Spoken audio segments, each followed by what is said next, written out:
grilled eggplant, peppers and asparagus.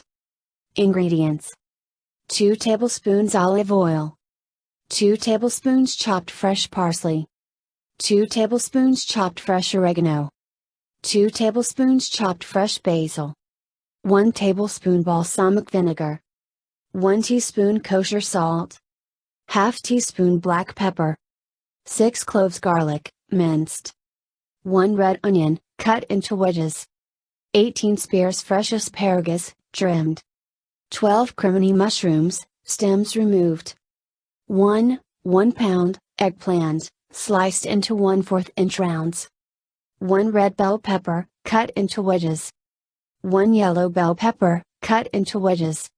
Directions: in a large resealable plastic bag, mix the olive oil, parsley, oregano, basil, vinegar, kosher salt, pepper, and garlic. Place the onion, asparagus, mushrooms, eggplant, red bell pepper, and yellow bell pepper into the bag.